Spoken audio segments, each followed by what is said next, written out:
नमस्कार दोस्तों, M Santoshi education ISPCS में आपका स्वागत है।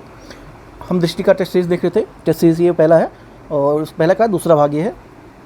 ठीक है, वीडियो को अगर आपने क्लिक कर दिया है, अगर आपने वीडियो ओपन कर लिया है, तो आपको एक चेतावनी देना चाहूँगा कि इस वीडियो में क्वेश्चन के साथ एक्सप्लेनेशन भी दी जाती है, तो इससे आपकी वीडियो लंबी होने की संभावना है। अगर आप चाहते हैं कि आपको टिक मार्क वाले क्वेश्चन चाहिए तो आप अभी भी वीडियो को स्किप कर सकते हैं। ठीक है, यहाँ पे क्वेश्चन पढ़ के आंसर नहीं बल्कि उसका एक्सप्लेनेशन भी दिया जाता है। तो अगर आपके पास टाइम है तो ही आप देखिएगा, वरना आप स्किप कर सकते हैं। आपका टाइम बहुत कीमती है, एग्जाम आ रहा है, आप जानते ही हैं, तो इसलिए पहले ही बताना ज़रूरी है। चलिए शुरू करते हैं। चैनल पर नए हैं सब्सक्राइब जरूर कर लीजिएगा। शुरू करते हैं। हमने पिछले वीडियो में 17 क्वेश्चन कर लिए थे। ठीक है, इसका मैंने ऑप्शन आपको बताया था, सार्वजनिक नेटवर्क और इंटरनेट एक निजी नेटवर्क है। ठीक है, इसका आंसर ये था। और बाकी हम आगे के जो कुछ बच्चे क्वेश्चन हैं, 150 क्वेश्चन होते हैं, तो उसमें से जो बच्चे आपके बाकी क्वेश्चन हैं उनको आज हम कवर करने वाले हैं। PDF के लिए टेलीग्राम से जुड़ सकते हैं, लिंक आपको वीडियो को डिस्क्रिप्शन में दे दिया जाएगा। और एक बात और कि आपको वीडियो को लाइक करना जरूर है। अगर आपको वीडियो अच्छी लगी तो प्लीज़ लाइक कर दीजिएगा, थोड़ा अच्छा लगता है। तो क्वेश्चन क्या है कि जनगणना 2011 के आंकड़ों के अनुसार निम्नलिखित कथनों में से विचार करना है। ठीक है, विचार करने के बाद क्या बताना है? कथन सही वाले बताने हैं। ठीक है, सही कथन बताना है। 2011 की जनगणना के अनुसार उत्तर प्रदेश जनसंख्या के घनत्व में प्रति वर्ग किलोमीटर राष्ट्रीय औसत से कम था। ठीक है, राष्ट्रीय औसत से कम था बोला है। ठीक है,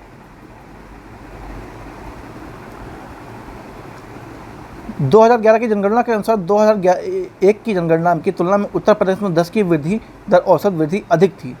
ठीक है, तो ये वाला तो आपका ठीक है। लेकिन जो पहला क्वेश्चन है, ठीक है, पहला ऑप्शन में क्या बोल रहा है कि कम बोला है। ठीक है, कम बोला है। तो 2011 की जनगणना के अनुसार क्या हुआ कि जो उत्तर प्रदेश की जनसंख्या का घनत्व था वो लगभग 828 व्यक्ति था। कितना था? 828 प्रति वर्ग स्क्वायर किलोमीटर था। ठीक है, जो कि राष्ट्रीय स्तर की बात करें तो राष्ट्रीय स्तर पर कितना था? वो था 382 के आसपास। ठीक है, 382 के आसपास, मतलब काफ़ी अंतर आ रहा है। ठीक है, तो कम तो नहीं था। ठीक है, उत्तर अगर ये आपका 828 अगर राष्ट्रीय स्तर का था और आपका ये 382 अगर उत्तर प्रदेश का होता तो कम होता ना। तो ये कम यहाँ पे लिखा हुआ इसलिए गलत हो जाता है। ये था ज़्यादा था। क्या था? ज़्यादा था। तो इसलिए आपका ये गलत हो जाएगा। यहाँ पे क्या पूछा है? सही कथन पूछा है, तो सही में आपका पहला हो जाएगा। ठीक है, और रही बात 10 की वृद्धि की। ठीक है, 2001 से 2011 के बीच में तो लगभग 20% की वृद्धि थी। ठीक है, 20% की वृद्धि थी। ठीक है, 20% की वृद्धि हुई थी, तो इसलिए ये आपका ऑप्शन सही है। ठीक है, नेक्स्ट चलते हैं। 2011 की जनगणना के अनुसार निम्नलिखित में से कौन सा उत्तर प्रदेश का सबसे कम आबादी वाला जिला है? ठीक है, सबसे कम आबादी वाला जिले की बात हो रही है यहाँ पे। क्या वो चित्रकूट था, हमीरपुर था, महोबा था या फिर ललितपुर था? ठीक है, तो सबसे कम आबादी वाला जिला पूछा गया है, तो वो था आपका महोबा था। ठीक है, कौन सा था? महोबा था। ठीक है, महोबा की जनसंख्या कितनी थी? 8,75,958 के समथिंग थी। ठीक है, इसलिए उत्तर प्रदेश आपका हो जाएगा। चित्रकूट की बात करें तो ये 9,91,091 लगभग 10 लाख के आसपास थी। ठीक है, और अगर हमीरपुर की बात करें, ठीक है, तो हमीरपुर में लगभग 11 के आसपास था और ललितपुर में लगभग ये 12 साढ़े 12 के आसपास था। तो इसलिए आपका सबसे कम इसमें ऑप्शन के अकॉर्डिंग महोबा ही बन जाता है। नेक्स्ट चलते हैं। 2011 की जनगणना के अनुसार उत्तर प्रदेश में निम्नलिखित जिलों में से उनके लिंगानुपात के आधार पर आरोही क्रम में व्यवस्थित करना है। यहाँ पे 4 ऑप्शन दिए गए हैं और यहाँ पे कूट दिया गया है। इस कूट के माध्यम से आपको सही आंसर करना है। किसके? लिंगानुपात के अनुसार पे। तो इसका मतलब है आपको हर जिले का लिंगानुपात आना जरूरी है, तभी आप कर पाएंगे। ठीक है, लिंगानुपात आना आपको जरूरी है। तो पहला ऑप्शन में क्या है? जौनपुर। ठीक है, तो जौनपुर का लिंगानुपात कितना था? मैं आपको यहाँ पर लिख देता हूँ, बाकी आप कूट में अर्ज कर लीजिएगा। तो जो जौनपुर का था वो था आपका 881। कितना था? 881 था। ठीक है, अगर गौतम बुद्ध नगर की बात करें, गौतम बुद्ध नगर में कितना था? 851 था। ठीक है, कितना था? 851 था। कानपुर नगर की बात करें, ठीक, कानपुर देहात अलग है, कानपुर नगर अलग है। ठीक है, तो कानपुर नगर की बात करें तो यहाँ पे कितना था? 862 था। कितना था? 862 था। ठीक है, 862 था। और अगर मैनपुरी की बात करें, मैनपुरी में 881 था। कितना था? 881 के समथिंग था। ठीक है, तो आप इस तरह से कोड को एडजस्ट कर लीजिएगा। यहाँ पे आपके ऑप्शन दिए हुए हैं। मेन चीज़ है यहाँ पे क्वेश्चन की कराना नहीं है, बल्कि आपको जानकारी देनी है, जो कि आपको एग्जाम में इंपॉर्टेंट है। नेक्स्ट चलते हैं। ग्लोबल हंगर इंडेक्स 2024 में भारत की रैंकिंग क्या थी? क्या 102 था, 111 था, 105 था या फिर 119 था? ग्लोबल हंगर इंडेक्स की बात हो रही है यहाँ पे, ठीक है। तो उसमें रैंकिंग पूछा गया है, 2024 में जो रिपोर्ट आई थी उसमें भारत की रैंकिंग क्या थी, ठीक है। तो उसकी रैंकिंग कितनी थी, 105 थी, ठीक है, 105 थी, 105 रैंकिंग थी, ठीक है। नेक्स्ट चलते हैं, इसमें कुछ एक्सप्लेनेशन करने वाला है नहीं, नेक्स्ट चलते हैं।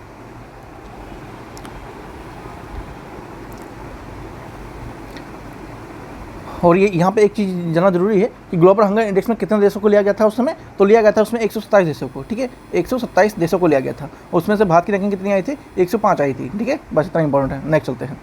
यहाँ पे कुछ दिन दिए हुए हैं और ये दिवस दिए हुए हैं, ठीक है, इनको मिलाना है। तो विश्व मलेरिया दिवस, पेन चेंज करते हैं, विश्व मलेरिया दिवस को मनाया जाता है, ठीक है। तो विश्व मलेरिया दिवस ये आपका 25 अप्रैल को मनाया जाता है। कब मनाया जाता है, 25 अप्रैल को मनाया जाता है। अगर विश्व एड्स दिवस की बात करें, विश्व एड्स दिवस आपका 1 दिसंबर को आता है। विश्व पोलियो दिवस, ठीक है, विश्व पोलियो दिवस कब आता है, ये आता है 24 अक्टूबर को, ठीक है, 24 अक्टूबर को प्रतिदिन मनाया जाता है। उसके बाद विश्व कैंसर दिवस, तो आपका बची एक ही रहा है, यानी कि 4 फरवरी को विश्व कैंसर दिवस के रूप में मनाया जाता है, ठीक है। बाकी आप यहाँ पे आंसर को फिट कर लेंगे। नेक्स्ट चलते हैं। यहाँ पे कुछ पुरस्कार हैं और ये पुरस्कार देने वाले पदाधिकारी हैं, ठीक है, उनको मिलाना है। तो भौतिकी का नोबेल पुरस्कार, ठीक है, भौतिकी का नोबेल पुरस्कार है, जीव विज्ञान का पुरस्कार है, क्योटो पुरस्कार है और एबलर पुरस्कार है, ठीक है। इनको मैच करना है कि इसमें कौन पुरस्कार देता है। तो भौतिकी की बात करें तो भौतिकी की बात रॉयल स्वीडन एकेडमी देती है। कौन देती है, royal Sweden academy of science देती है। जीव विज्ञान की बात करें तो जीव विज्ञान कौन देता है, ये देता है ब्रेक थ्रू प्राइज फाउंडेशन देता है, ठीक है, यानी कि ये दोनों ऑप्शन सेम मैच है। क्योटो पुरस्कार कौन देता है, तो ये इनाम मोरी फाउंडेशन देती है, ठीक है। इनाम मोरी फाउंडेशन कहाँ की है, जापान की है, ठीक है, जापान की है, ध्यान रखेंगे। एबल पुरस्कार कौन देता है, तो ये Norwegian academy of the science and letters देती है, ठीक है। बाकी आप ये सारे ऑप्शन सही हैं, इसका मतलब ए ऑप्शन आपका हो जाएगा। नेक्स्ट चलते हैं। गंगा एक्सप्रेसवे उत्तर प्रदेश के कितनों जिलों से होकर गुजरता है, ठीक। गंगा एक्सप्रेसवे की बात हो रही है, कितने जिलों से होकर गुजरता है, 10, 11, 12 या फिर 13। गंगा एक्सप्रेसवे कितने जिलों से गुजरता है, तो 12 जिलों से गुजरता है, ठीक है। कितने, 12 जिलों से होकर गुजरता है, ठीक है। 12 जिलों को आपको थोड़ा बहुत आइडिया होना चाहिए। उसमें आपका मेरठ आता है, हापुड़ आ जाता है, बुलंदशहर आता है, अमरोहा, संभल, बदायूंपुर, शाहजहाँपुर, हरदोई, उन्नाव, रायबरेली, प्रतापगढ़ और प्रयागराज। आई थिंक आपके 12 हो गए होंगे, गिन लीजिएगा, ठीक है। तो ये आपके 12 जिले हैं। नेक्स्ट चलते हैं। निम्नलिखित में से कौन सा रामसर स्थल उत्तर प्रदेश में नहीं पूछा गया है, ठीक है। रामसर स्थल इसमें से कौन सा उत्तर प्रदेश में नहीं है, ठीक है। क्या हैदरपुर वेटलैंड है, तो ये उत्तर प्रदेश में ही है। सुल्तानपुर राष्ट्रीय उद्यान, ठीक है, सुल्तानपुर राष्ट्रीय उद्यान, क्या ये है वहाँ पे? आपको सुल्तानपुर नाम देख के यूपी का एक स्टेट भी सुल्तानपुर है, तो आपको लग रहा होगा ये है, लेकिन ये नहीं है, ठीक है। ये सुल्तानपुर दूसरा सुल्तानपुर है जो कि हरियाणा में है, ठीक है, हरियाणा में है। ये गुरुग्राम वाला सुल्तानपुर है, ठीक है। तो आपका ऑप्शन यही हो जाएगा, ठीक है। नहीं पूछा गया है तो यही नहीं है। बाकी बखीरा भी है, सांडी पक्षी अभयारण्य ये भी है, ठीक है। और रही बात हैदरपुर वेटलैंड है, ये कहाँ पे है, तो ये मुजफ्फरनगर और बिजनौर के दोनों में आता है, ठीक है। उसके बाद बखीरा वन्यजीव अभयारण्य ये कहाँ पे पड़ता है, ठीक है। तो बखीरा वन्यजीव अभयारण्य संत कबीर नगर में पड़ता है, ठीक है। सांडी पक्षी अभयारण्य है, ठीक है, सांडी पक्षी अभयारण्य ये कहाँ पड़ता है, तो ये हरदोई में पड़ता है, ठीक है, हरदोई में पड़ता है। बाकी ये वाला आपका हरियाणा में पड़ता है, ठीक है, हरियाणा में पड़ता है, जो कि गुरुग्राम में है। नेक्स्ट चलते हैं। उत्तर प्रदेश में निम्नलिखित में से बाघ अभयारण्य को बाघ अभयारण्यों के रूप में उनकी आधिकारिक सूचना के कालक्रम में व्यवस्थित करना है, ठीक है। Azam Amangarh buffer zone, Ranipur tiger reserve, Dudhwa tiger reserve और पीलीभीत, ठीक है। क्या बोल रहा है, उनकी आधिकारिक अधिसूचना के कालक्रम अनुसार व्यवस्थित करना है।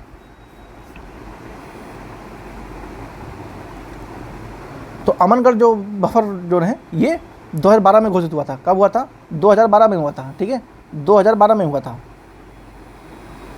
2012 में होता है, ठीक है। उसके बाद रानीपुर टाइगर रिजर्व, ठीक है, रानीपुर टाइगर रिजर्व ये कब होता है, ये होता है 2022 में, लेटेस्ट है, थोड़ा ही लेटेस्ट है, 2022 में होता है। उसके बाद जो दुधा टाइगर रिजर्व है ये काफ़ी पुराना है, ठीक है। दुधा टाइगर रिजर्व है ये 1987 से 88 के बीच में हुआ था समथिंग, ठीक है। बाकी आप चेक कर लेंगे एक बार नेट पे।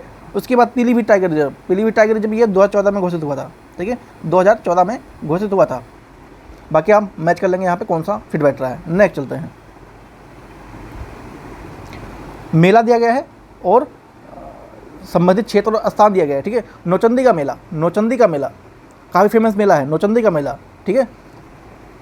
ये कहाँ लगता है? मेरठ में लगता है, ठीक है। कहाँ लगता है? मेरठ में लगता है। ये लगता है आपका मेरठ में लगता है। रथ मेला, ठीक है, रथ मेला ये वृंदावन में लगता है, ठीक है। वृंदावन कहाँ पे है? वृंदावन कहाँ पे है? ठीक है, एक सेकंड, मैंने बोला सही लेकिन मैं थोड़ा गलत कर दिया, ठीक है। जो नौचंदी का मेला है ये मेरठ में लगता है, ठीक है। तो मेरठ यहाँ पे आपका तीसरा ऑप्शन है, मैंने दूसरे में मैच कर देता है, एनीवे हो जाता है। तो रथ मेला कहाँ लगता है? तो वृंदावन में लगता है, ठीक है। वृंदावन कहाँ पे है? मथुरा में है। शकुंभरी देवी का मेला सहारनपुर, ठीक है। शकुंभरी देवी का मेला सहारनपुर, ठीक है। तो ये सहारनपुर में आ जाएगा। बाकी बचा आपका एक ही सरस आजीविका मेला, ये आपका नोएडा में लगता है, ठीक है। तो ये कुछ मेले थे, उन संबंधित स्थान थे, इंपॉर्टेंट है, ठीक है। इसमें से आपका ये जो नौचंदी का मेला है ये काफ़ी इंपॉर्टेंट है, क्योंकि ये हिंदू मुस्लिम एकता का प्रतीक भी माना जाता है। और सहारनपुर मेला जो कि शकुंभरी देवी मेला है ये भी इंपॉर्टेंट है। इंपॉर्टेंट इसमें लगभग सारे हैं, ठीक है। तो आप ध्यान रखेंगे चीज़ों को, बाकी यहाँ पे फिट कर लेंगे। नेक्स्ट चलते हैं। यूपी इंटरनेशनल ट्रेड शो 2025 निम्नलिखित में से किस राष्ट्रीय पहल के साथ संरेखित किया गया था? Make in India, vocal for vocal, आत्मनिर्भर भारत, ठीक है। तो ये तीनों ही आपके सही हैं, ठीक है, तीनों ही सही हैं, यानी कि आपका ऑप्शन हो जाएगा डी। निम्नलिखित में से किस अभियान का लक्ष्य गांधी जयंती 2024 के इसके शुभांकर एक वर्ष के भीतर उत्तर प्रदेश से अत्यधिक गरीबी को समाप्त करना है? क्या बोल रहा है? किस अभियान के में का लक्ष्य था कि जो गांधी जयंती 2024 को इसके शुभांकर से एक वर्ष के भीतर उत्तर प्रदेश में अत्यधिक जो गरीबी को समाप्त करना था, इसमें कौन सा वो मिशन था?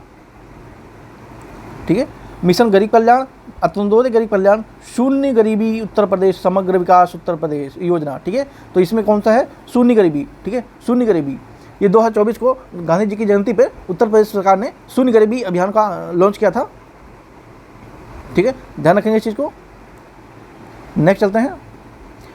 भारत का पहला safari park Kukrail night safari park है और एडवेंचर पार्क जिसने 2026 तक विकसित किया जाना है, और ये कहाँ प्रस्तावित हुआ है? ठीक है, कहाँ प्रस्तावित होने की बात हो रही है? तो ये आपका कहाँ पे होगा? लखनऊ में होगा क्या, गोरखपुर में, जयपुर में, या फिर मुंबई में? ठीक है, तो ये कहाँ पे होगा? भारत की बात हो रही है सफारी पार्क नाइट पर, तो ये उत्तर प्रदेश में होगा, ठीक है, यानी कि गोरखपुर में, वो माफ़ कीजिए, गोरखपुर में नहीं, लखनऊ में होगा, ठीक है, लखनऊ में होगा, ठीक है, लखनऊ में होगा। नेक्स्ट चलते हैं।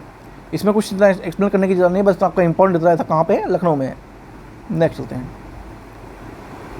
उस केंद्रीय प्लेटफॉर्म का नाम क्या है जिसके साथ उत्तर प्रदेश ने अपनी खरीद प्रक्रिया को एकीकृत किया है? जो खरीद बिक्री प्रक्रिया है उसको मतलब एक प्लेटफॉर्म पे लाके रख दिया है, तो उसका नाम पूछा गया है। क्या डिजिटल इंडिया पोर्टल है, ई बिजनेस इंडिया है, गवर्नमेंट ऑफ मार्केट प्लेस है, या फिर भारत ट्रेड पोर्टल है? ठीक है, तो जेम के नाम से जानते हैं। किसके नाम से जानते हैं उसको? जेम के नाम से जानते हैं, ठीक है, वो है ई गवर्नमेंट ऑफ मार्केट प्लेस यानी कि जेम। उत्तर प्रदेश का पहला राज्य बन गया है जिसने अपनी जो खरीद प्रक्रिया है उसको पूरी तरह से जेम पोर्टल के माध्यम से एकीकृत करने का प्रयास किया है, ठीक है।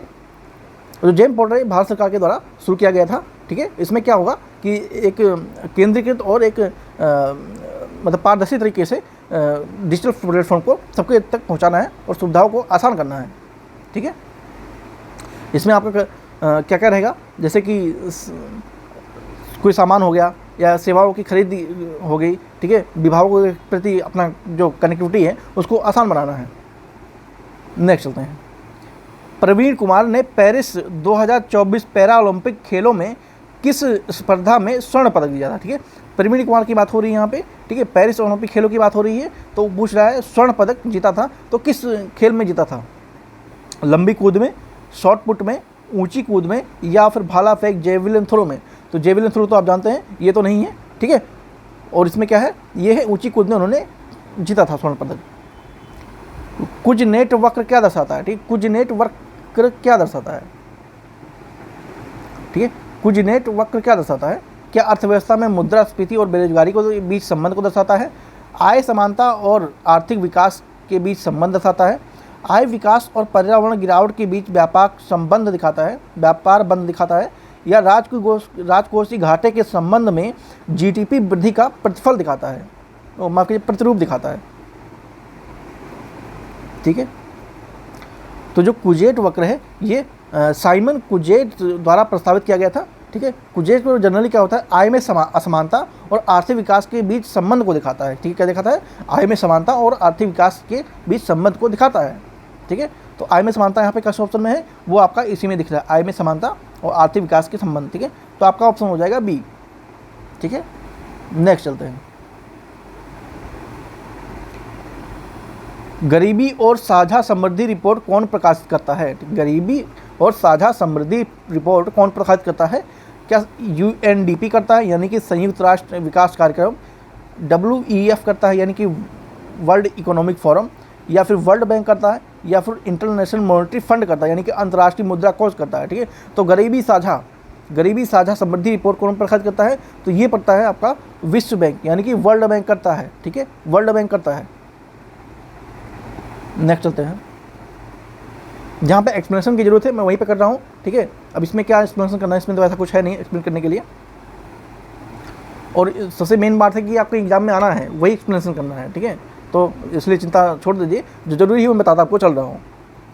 सूची 1 और सूची 2 को यहाँ पे SDG की संख्या दी गई है और यहाँ पे लक्ष्य दिया गया है। ये क्वेश्चन इंपॉर्टेंट है।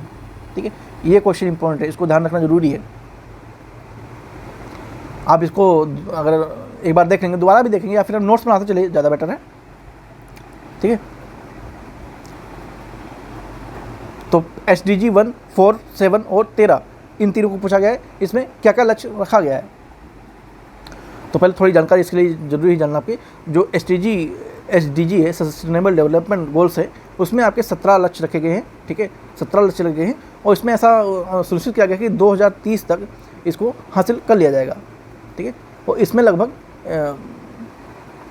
बहुत सारे देश भी शामिल हैं इसमें। ठीक है, अब बात करते हैं SDG 1 में। ठीक है, SDG 1 में क्या दिया गया है कि इसमें गरीबी का उन्मूलन की बात की गई है। ठीक है, गरीबी के उन्मूलन की बात की गई थी।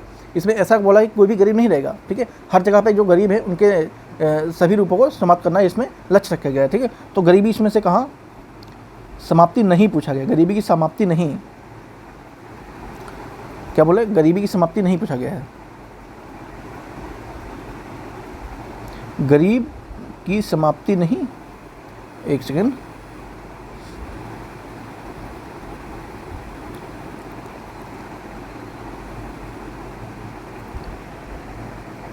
हाँ ठीक है, गरीबी की समाप्ति नहीं,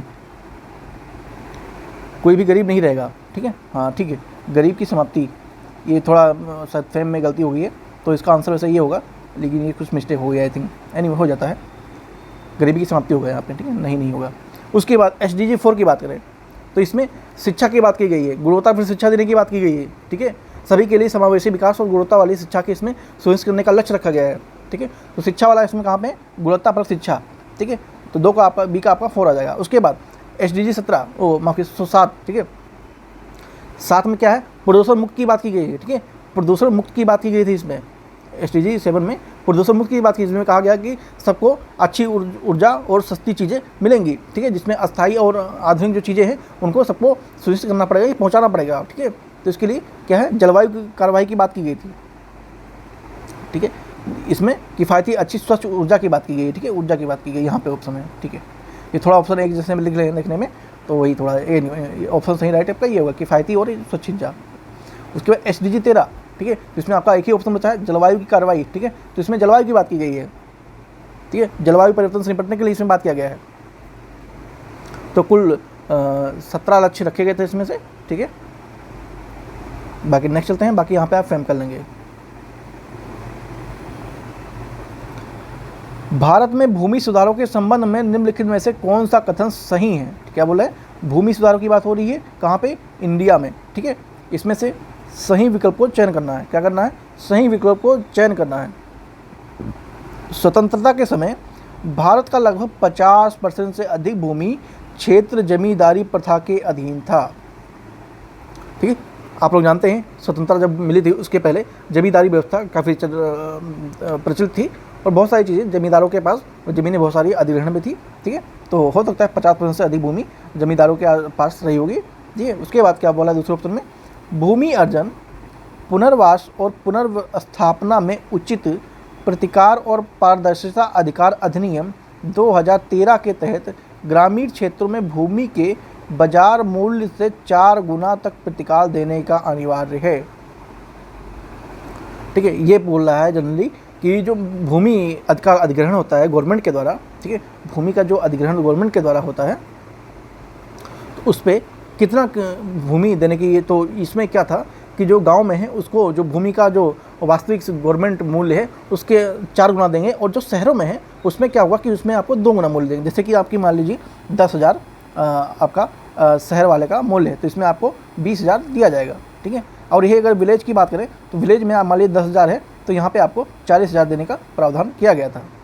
ठीक है, तो ये भी आप क्या बोल रहे हैं, भूमि अर्जन पुनर्वास व्यवस्थित उचित प्रतिकार पारदर्शिता अधिनियम 2013 के तहत भूमि में बाजार मूल्य से 4 गुना, बाजार मूल्य से 4 गुना तक प्रतिकार देने का अनिवार्य। हाँ, तो ये भी सही है। ठीक है, तो आपका ये दोनों ही सही है। नेक्स्ट चलते हैं।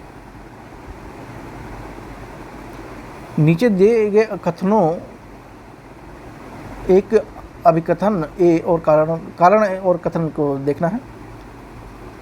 उच्च मुद्रास्फीति की अवधि के दौरान भारतीय रिजर्व बैंक रेपो दर में वृद्धि कर सकता है। क्या कर सकता है? रेपो दर में वृद्धि कर सकता है। उच्च मुद्रा मतलब हाई इन्फ्लेशन की बात हो रही है यहाँ पे। ठीक है, भारतीय रिजर्व बैंक रेपो दर में वृद्धि कर सकता है, तो बिल्कुल सही बोल रहा है, वृद्धि करेगा तभी मार्केट में पैसा घटेगा। ठीक है, उसके बाद नेक्स्ट क्या है, रेपो रेट में वृद्धि उधार लेना अधिक महंगा बनाती है, जो कि मांग कम करने और हाँ देखिए इसका ऑप्शन ये एक्सप्लेनेशन नहीं कर रहा है। ठीक है, एक्सप्लेनेशन नहीं कर रहा है। जब बाजार में मुद्रास्फीति हाई लेवल पे होगी, ठीक है, तो उस समय रेपो दर बढ़ा देगा और उसके बाद क्या होगा, धीरे धीरे मांग जो है कम हो जाएगी, क्योंकि जब चीज़ें महंगी होंगी तो चीज़ें लोग कम खरीदेंगे, तो इस वजह से कम करने और ऋण मुद्रास्फीति को नियंत्रित करने में मदद करती है। तो ये भी आपका सही है। ठीक है, दोनों ही आपके सही हैं। तो ऑप्शन में क्या होना चाहिए, ए आर दोनों सही हैं और आर ए की व्याख्या भी कर रहा है। ठीक है, ए आर बी की व्याख्या कर रहा है। निम्नलिखित में से कौन सी समिति भारत में कर सुधारों से संबंधित है? ठीक है, कर सुधार यानी कि टैक्स रिफॉर्म से संबंधित कमेटी के बारे में हो रही है बात।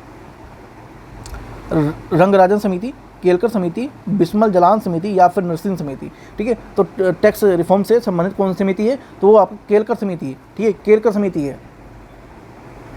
ठीक है, और जो केलकर समिति है ये विजय केलकर के नाम पे रखा गया था, जो कि 2002 में क्या थे, वो केलकर समिति का गठन उन्होंने किया था। ठीक है, इस वजह से इनका केलकर समिति के नाम पे रखा गया था। नेक्स्ट चलते हैं। निम्नलिखित अधिनियमों को उनके अधिनियम के कालक्रम अनुसार व्यवस्थित करना है। ठीक है, अधिनियम को उनके कालक्रम अनुसार व्यवस्थित करना है। चलिए फिर से लिखने का टाइम आ गया है। तो आवश्यक वस्तु अधिनियम पूछा गया है, राष्ट्रीय खाद्य सुरक्षा पूछा गया है, महात्मा गांधी राष्ट्रीय रोजगार गारंटी अधिनियम यानी कि मनरेगा, राजकीय उत्तरदायी यानी FRBM, इन सबको पूछा गया है। तो चलिए शुरू करते हैं। आवश्यक वस्तु अधिनियम ये कब हुआ था? ये होता है 1900, थोड़ा जूम करते हैं, ये होता है 1955 के समथिंग होता है। ठीक है, 1955 के आसपास होता है। राष्ट्रीय सुरक्षा अधिनियम, ठीक है, राष्ट्रीय सुरक्षा अधिनियम, राष्ट्रीय खाद्य सुरक्षा अधिनियम की बात हो रही है। ठीक है, तो ये होता है 2013 में। कब होता है? 2013 में। मनरेगा काफ़ी फेमस है, इससे इनको क्वेश्चन आता है, तो ये 2005 में कब होता? 2005 में होता है। उसके बाद राजकोषीय उत्तरदायित्व एवं बजट प्रबंधन की बात हो रही है, यानी कि FRBM। तो FRBM जो है वो 2003 में किया गया था। कब किया गया था? 2003 में किया गया था। बाकी आप ऑप्शन को फ्रेम कर लेंगे कौन सा आपका ऑप्शन है। नेक्स्ट चलते हैं। पुस्तक और कार्य, और यहाँ पे कुछ लेखक दिए गए हैं। ठीक है, Indian unbound, wide the economics needs, Indian 20 vision for the millennium और डेवलपमेंट एंड फ्रीडम। ठीक है, यहाँ पे लेखक दिए हैं, उनको मैच करना है। तो इसके लिए आपको पता होना चाहिए कौन सी किसकी पुस्तक है। तो इंडिया अनबाउंड, ठीक है, इंडिया अनबाउंड किसका है? तो ये है गुरुचरण दास का है। ठीक है, गुरुचरण दास का है। Wide the economy needs now, ठीक है, वाइड द इकोनॉमी नीड्स ये रघुराजन का है। ठीक है, रघुराम राजन गवर्नर थे RBI के। ठीक है, ध्यान होगा आपको। इन्होंने इस्तीफ़ा भी दे दिया था, चर्चा में काफ़ी थे भी 2 साल पहले। India 2020 a vision for the new millennium, तो इसके कौन लेखक हैं? ये हैं APJ अब्दुल कलाम। ठीक, कौन है? APJ अब्दुल कलाम है। उसके बाद डेवलपमेंट एंड फ्रीडम, तो इसके कौन से? अमर्त्य सेन है। यानी कि चारों ऑप्शन सही दिए हुए हैं। ऑप्शन हो जाएगा ए। नेक्स्ट चलते हैं। ये कुछ लॉन्च हैं और यहाँ पे सरकारी योजनाएं हैं। ठीक है, फिर से लिखने का टाइम आ गया? नहीं, लिखने का तो नहीं है, लिखा हुआ है एक्चुअली में। ठीक है, तो PMJD यानी कि प्रधानमंत्री जन धन योजना, प्रधानमंत्री जन धन योजना कब हुआ था? ये हुआ था 2014 में हुआ था। ठीक है, 2014 में होता है। आत्मनिर्भर भारत अभियान, आत्मनिर्भर भारत अभियान ये कब होता है? ये होता है 2020 में। कब होता है? 2020 में। स्टार्टअप इंडिया, स्टार्टअप इंडिया कब होता है? ये होता है 2016 में होता है। ठीक है, 2016 में होता है। और प्रधानमंत्री मुद्रा योजना, तो ये कब होता है? एक ही ऑप्शन आपका यहाँ पे बच रहा है, वो है 2015। ठीक है, 2015। बाकी आप यहाँ ऑप्शन में फैम कर लेंगे, नीचे यहाँ पे कोड दिए हुए हैं। नेक्स्ट चलते हैं, यहाँ पे देख लेंगे। एक ग्रामीण जिले में बड़ी संख्या में लोग कार्य करने के इच्छुक हैं, तकनीकी रूप से छोटे खेतों में पर कार्यरत हैं। हालांकि प्रत्येक व्यक्ति द्वारा किए गए कार्य का वास्तविक मात्रा न्यूनतम है। उनमें से कुछ को हटाने से कुल उत्पादन प्रभावित नहीं होगा। नियोजित रूप से वर्गीकृत होने के बावजूद वे उत्पादकता में प्रभावी रूप से योगदान नहीं देंगे। उपयुक्त परिच्छेद में वर्णित बेरोजगारी का प्रकार पूछा गया है। ठीक है, अब देखो क्या पूछ रहा है। सपोज जैसा कोई काम हो रहा है। ठीक है, मान लीजिए आपने घर पे 4 लेबर लगा रखे हैं। ठीक है, 4 लेबर लगा रखे हैं, उसमें से एक लेबर जो है, 4 लेबर लगा रखे हैं। ठीक है, उसमें से एक लेबर सिर्फ काम नहीं करता है, 3 बाकी काम करते हैं। ठीक है, 3 काम करते हैं, 3 काम करते हैं।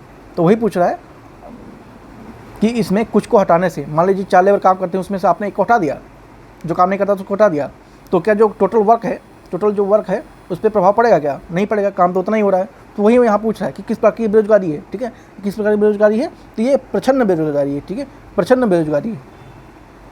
इसका उदाहरण और भी देता हूँ आपको। जैसे कि मान लीजिए आपके गांव में अपने इस समय धान का सीजन था, बिठा गया, आप लोग जानते होंगे जो गांव देहात से है।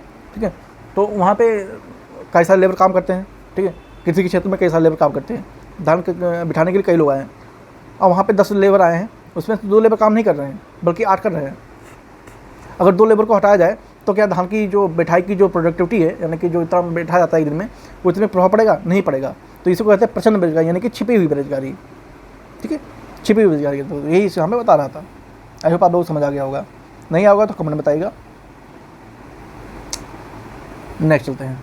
National council of the applied economics research NCR का मुख्यालय कहाँ है? दिल्ली में, मुंबई में, लखनऊ में। ठीक है, national council of the applied economics research का मुख्यालय कहाँ पे है? तो ये है नई दिल्ली में है। ठीक है, नई दिल्ली में है। आगे चलते हैं। हरून इंडिया रिच लिस्ट 2024 के अनुसार कौन सा शहर एशिया का सबसे अधिक अरबपतियों वाला शहर बन गया है? बेंगलुरु, बीजिंग, मुंबई या फिर टोक्यो? ठीक है, तो मुंबई बन चुका है। ठीक है, मुंबई बन चुका है। 2024 के अनुसार मुंबई आधिकारिक तौर पर बीजिंग को पीछे छोड़ दिया है। ठीक है, ध्यान रखेंगे चीज़, पहले बीजिंग था।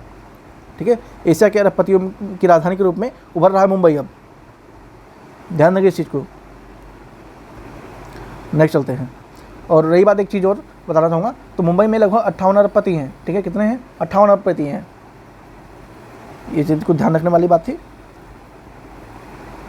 अब भारत तीसरे स्थान पर पहुँच रहा है धीरे धीरे। ठीक है, विश्व स्तर पे 3rd नंबर पर पहुँच रहा है अरबपतियों की संख्या में। पहले बीजिंग था, उसके बाद अब ये मुंबई आ गया है। किस भारतीय रक्षा बल ने द्विपक्षीय अभ्यास उदार शक्ति 2024 में भाग लिया था? नौसेना ने, इंडियन नेवी ने, भारतीय सेना ने, भारतीय वायुसेना ने, या फिर राष्ट्रीय सुरक्षा गार्ड ने? ठीक है, किसने रक्षा बल के द्विपक्षीय अभ्यास में उदार शक्ति 2024 का भाग लिया है? किसने लिया है? तो लिया है भारतीय वायुसेना ने लिया है, इंडियन एयरफोर्स ने लिया है। ठीक है, इंडियन एयरफोर्स ने लिया है, IAF ने लिया है। थोड़ा इस बारे में जान लेना जरूरी है। जो उदार शक्ति 2024 में आयोजित करते हैं, ठीक है, भारतीय सेना और रॉयल मलेशियाई वायुसेना के बीच में ये आयोजन होता है। ठीक है, द्विपक्षीय अभ्यास था जो कि 2024 में अगस्त में होता है। ठीक है, यहाँ पे अगस्त लिखा हुआ है क्या? नहीं हुआ है, तो ये 2024 अगस्त में होता है। ठीक है, अगस्त में होता है, ध्यान रखेंगे, इतना ज़रूरी था। नेक्स्ट चलते हैं। प्रजा फाउंडेशन द्वारा शहरी शासन सूचकांक में किस भारतीय राज्य ने प्रथम स्थान प्राप्त किया है? महाराष्ट्र ने, केरल ने, उत्तर प्रदेश ने या फिर गुजरात ने? ठीक है, किसने प्राप्त किया है? तो वो किया है केरल ने। ठीक है, केरल ने प्राप्त किया है। नेक्स्ट चलते हैं। हाल ही में शुरू किए गए धरती आबा जनजातीय ग्राम उत्कर्ष अभियान का प्राथमिक उद्देश्य क्या था? धरती आबा जनजातीय ग्राम अभियान का प्राथमिक उद्देश्य क्या था, ये पूछा गया है। ठीक है, वैश्विक निर्यात के लिए पारंपरिक जनजातीय कला, ग्रामीण बुनियादी संरचना के लिए आवश्यक सेवाएं, जनजातीय बहुलता और जनजातीय विश्वविद्यालयों की स्थापना, या फिर जनजातीय बहुलता के लिए वन आधारित क्षेत्रों को। ठीक है, पहली बात तो आपको धरती आबा जनजातीय के बारे में थोड़ा जानना जरूरी है। ठीक है, ये झारखंड के हजारीबाग की बात होती है यहाँ पे। ठीक है, क्षेत्रीय उत्थान और प्रधानमंत्री ने इसमें जो बुनियादी संरचना का ध्यान केंद्रित किया और लगभग 80,000 करोड़, ठीक है, से अधिक विकास परियोजना का उद्घाटन यहाँ पे किया था, तो इसलिए चर्चा में आ गया था ये। ठीक है, झारखंड की बात हो रही है यहाँ पे। ये जनजाति कहाँ पे है? झारखंड में है। धरती आबा जनजातीय ग्राम उत्कर्ष अभियान, इसका मेन उद्देश्य होता है कि जो जनजातीय समुदाय हैं उनके कल्याण और सशक्तिकरण को बढ़ावा देना। ठीक है, इसका ये मेन उद्देश्य है। तो इस वजह से क्या बोल रहे हैं, आंसर होना चाहिए बुनियादी अवसंरचनाओं और आवश्यक सेवाओं को सुगम में सुधार करके जनजातीय समुदायों तक सशक्त बनाना है। ठीक है, आपका ऑप्शन हो जाएगा बी।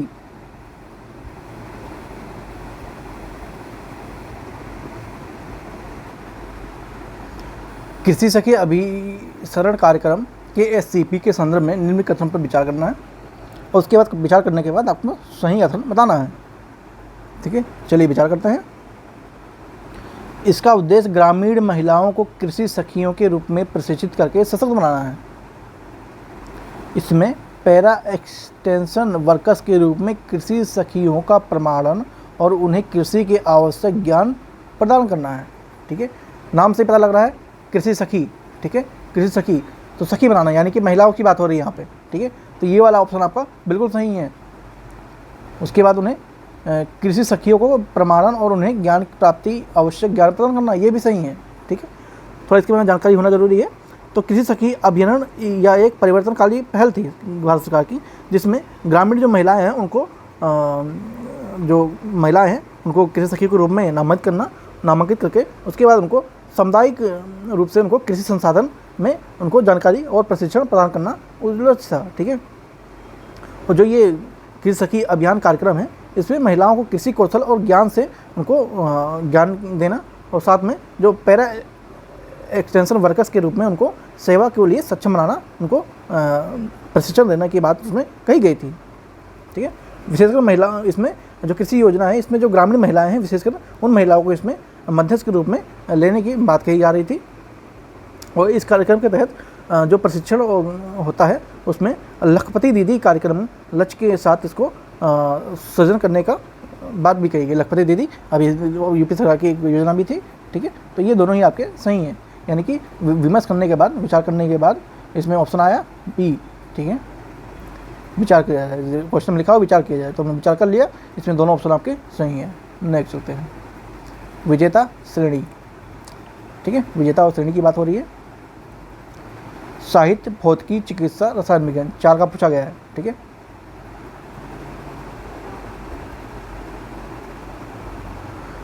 तो साहित्य की बात करें पहले तो। ठीक है, तो साहित्य, पहले तो आपको ये जानना जरूरी है कि साहित्य का पुरस्कार किसको दिया गया है। ठीक है, 2024 की बात हो रही है। ठीक है, 2024 की बात करेंगे तो साहित्य का पुरस्कार, नोबेल पुरस्कार है, ये हांगकांग को दिया गया था। किसको दिया गया? हांगकांग को दिया गया था। एक सेकंड, हांगकांग को दिया गया था। इंपॉर्टेंट है, क्वेश्चन आता है भाई ये। ठीक है, हांगकांग को दिया गया था। किसको दिया गया था? हांगकांग को दिया गया था। ठीक है, हांगकांग को दिया गया था। ये कहाँ के हैं? एक सेकंड, गा लिखना था यहाँ पे। हाँ, ये कहाँ के हैं? तो ये हैं दक्षिण कोरियाई के, यानी कि साउथ कोरिया के। हिंदी में लिख देते हैं जब हिंदी में है, दक्षिण कोरिया। ठीक है, उसके बाद बात आए भौतिकी की। ठीक है, तो भौतिकी का जो पुरस्कार है ये किसे दिया गया था? ये जॉन J.F. हाफील्ड और जेफरी हटन को दिया गया था। ठीक है, तो सी वाला इंपॉर्टेंट है, मैं आपको बता देता हूँ, आप लिखेंगे तो अभी काफ़ी वीडियो लंबी हो जाएगी, ठीक है। तो बता ही देता हूँ। तो जो भौतिकी का पुरस्कार है किसको दिया गया था, ये दिया गया था जॉन जे हैपफील्ड को और जेफरी ईटन को, ठीक है। और ये कहाँ के थे, ये कहाँ के थे, ठीक है।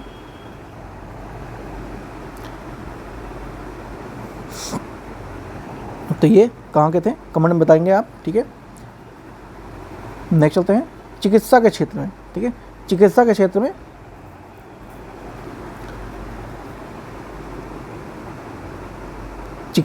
में किसको दिया गया था, तो ये दिया गया था, अच्छा यहाँ पे ये भी ऑप्शन भी तो है, और यहाँ मैं लिखने में भूल गया, ठीक है। तो साहित्य किसको, हांगकांग को दिया गया, तो हांगकांग है इसमें क्या, हाँ ये रही, मैं लिख क्यों रहा है, लिखे तो हुए भाई, ठीक है, देखा नहीं उसे, हांगकांग को दिया गया था। भौतिकी किसको दिया गया था, जॉन जे एफ हाफिड को दिया गया था, ठीक है, जॉन जे एफ हाफिड को दिया गया था।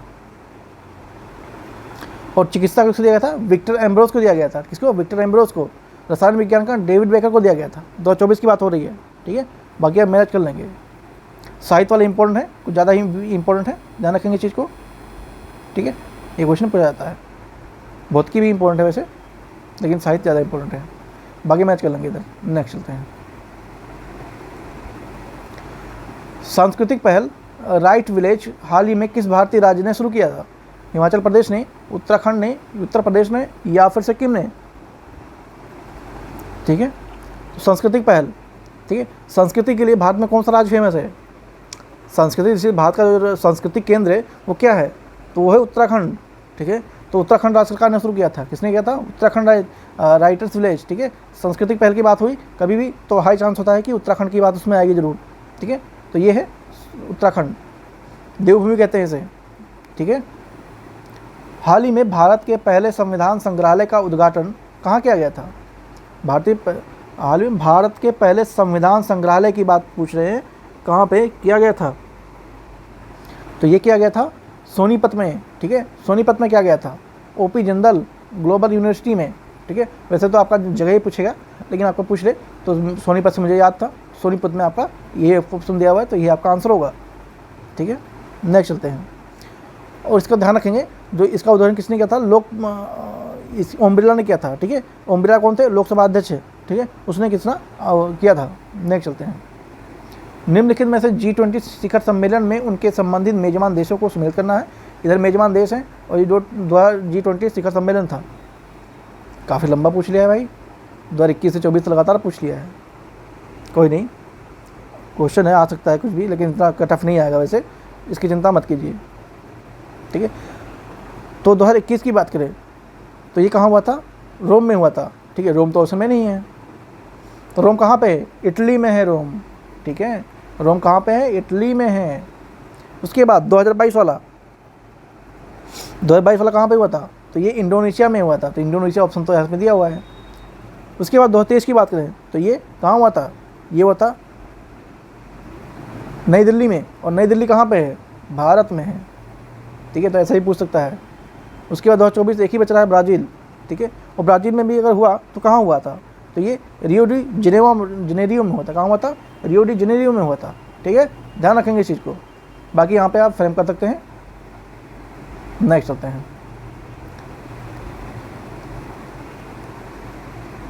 एक सेकेंड इसको मिटा देते हैं थोड़ा, ठीक है। हाल ही में समाचारों में दिखाई देने वाला ऑपरेशन द्रोणागिरी निम्नलिखित में से किसके तहत एक पायलट परियोजना है, द्रोणागिरी की बात हो रही है। जो द्रोणागिरी है, नाम से ही से पता लग रहा है, द्रोणागिरी, ठीक है।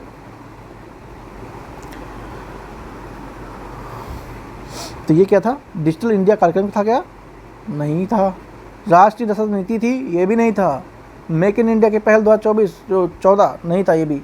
राष्ट्रीय भू स्थानिक नीति 2022, यही सही है, ठीक है, यही सही है। ऑपरेशन जो द्रोणागिरी था, ये क्या था कि जो भू स्थानिक नीति था, ठीक है, ये 2022 में शुरू हुआ था, ठीक है। पायलट परियोजना के रूप में इसे शुरू किया गया था, और बाद में इसे जो भू स्थानिक प्रौद्योगिकी और नवाचार है, उसके जीवन की गुणवत्ता को ईज ऑफ डूइंग बिजनेस में किस प्रकार सुधार कर सकते हैं, इस पर इस कार्यक्रम में मेन चर्चा की गई थी। नेक्स्ट चलते हैं, निम्नलिखित में से कौन सा भारतीय महिला फोर्ब्स कि विश्व की सबसे शक्तिशाली महिला 2024 की सूची में शामिल हुई हैं। कौन सी? भारतीय महिला की बात हो रही है यहाँ पे, ध्यान रखेंगे, ठीक है, भारतीय महिला की बात हो रही है। फाल्गुनी नायर, रोशनी नादर मल्होत्रा, मेरी कॉम, सुधा मूर्ति, ठीक है। तो फोर्ब्स की सूची में 2024 में कौन सबसे शक्तिशाली महिला के रूप में हुई है, तो वो आपकी कौन सी है? वो है रोशनी नादर मल्होत्रा, ठीक है, रोशनी नादर मल्होत्रा। रोशनी नादर मल्होत्रा कौन है?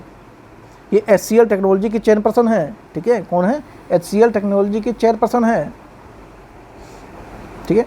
100 टॉप 100 में आई हैं, ठीक है, टॉप 100 में आई हैं, ध्यान रखेंगे इस चीज़ को। और भी महिलाएं हैं, उनको भी ध्यान रखेंगे जरा, कौन से हैं? वो हैं निर्मला सीतारमण भी हैं, ठीक है, वित्त मंत्री जो निर्मला सीतारमण हैं वो भी हैं। उसके बाद आपको किरण मजूमदार साहब भी शामिल इसमें है 2024 की लिस्ट में। टॉप 100 की बात हो रही है कि टॉप 100 में भारतीय महिलाएं 3 महिलाएं हैं, ध्यान रखेंगे इस चीज़ को। नेक्स्ट चलते हैं। हाल ही में समाचार में देखे गए माधव गाडगिल समिति, निम्नलिखित कथनों पर विचार करना है। माधव गाडगिल समिति, ठीक है, माधव गाडगिल समिति, उन्हें वर्ष 2024 में संयुक्त राष्ट्र पर्यावरण कार्यक्रम के chairperson of the earth award से सम्मानित किया गया था। बिल्कुल सही है। उनका पर्यावरण कार्य मुख्य रूप से पश्चिमी घाट के क्षेत्र में फैला हुआ था। उनका पर्यावरणीय कार्य मुख्य रूप से पश्चिमी घाट पर फैला हुआ था, तो ये भी आपका सही है, ठीक है। अब ऑप्शन उसमें दोनों सही हो जाएगा। क्या हुआ कि जो UNDP आपको जानते हैं 1972 में आता है सामने, ठीक है। उसके बाद ये जो माधव का आर्टिकल है, ये वाला ऑप्शन तो आपको मेरे साथ यहाँ पे लिखा ही हुआ है, तो इसमें कोई करने की बात है नहीं। तो उन्होंने क्या किया कि पर्यावरण, ये एक वैज्ञानिक थे और काफ़ी जानकार थे, ठीक है। अपना जीवन इन्होंने पूरा रिसर्च पे ही समर्पित कर दिया, इसलिए इनको ये अवार्ड दिया गया था, ठीक है। और विशेषकर ये जैव विविधता से संबंध अपनी पारिस्थितिक दृष्टिकोण से ये पश्चिमी घाट क्षेत्र में अपने सारे मौलिक कर्तव्य और जितने भी कार्य इन्होंने यहाँ पे किए थे, तो उनका मुख्य पर्यावरणीय कार्य मुख्य रूप से पश्चिमी घाट ही रहा, तो ये भी सही है। नेक्स्ट चलते हैं। Dalai Lama secret the happiness नामक पुस्तक के लेखक कौन है? Dalai Lama's secret to happiness, Geshe Lhakdor, doctor Dinesh Sara, Robert Thurman, तेंजियान Gyatso, ठीक है। थोड़ा इंग्लिश वालों को भी ध्यान रखना चाहिए, है ना, मैं ज़्यादा जूम कर देता हूँ, कोई नहीं, आगे से ध्यान रखेंगे, ठीक है। Dalai Lama secret the happiness पुस्तक के लेखक कौन है? 4 ऑप्शन दिया हुआ है, ठीक है। कौन है वो है दिनेश सारा हैं, ठीक है, दिनेश सारा हैं। नेक्स्ट चलते हैं। 8वें प्रवासी भारतीय दिवस PBD का सम्मेलन विषय क्या था? India at the 100, India diaspora, role diaspora in the global peace, या फिर diaspora of the contribute of the to the earth in Bharat, ठीक है, विकसित भारत। 18वें प्रवासी भारतीय दिवस का थीम पूछा गया है, तो वो क्या था? वो था आपका डायस्पोराज कंट्रीब्यूट टू अ विकसित भारत, यानी कि आपका हो जाएगा डी आंसर हो जाएगा, ठीक है। जनवरी की न्यूज़ है ये, इंपॉर्टेंट है, आ सकता है, ठीक है, जनवरी की न्यूज़ है ये। नेक्स्ट होते हैं।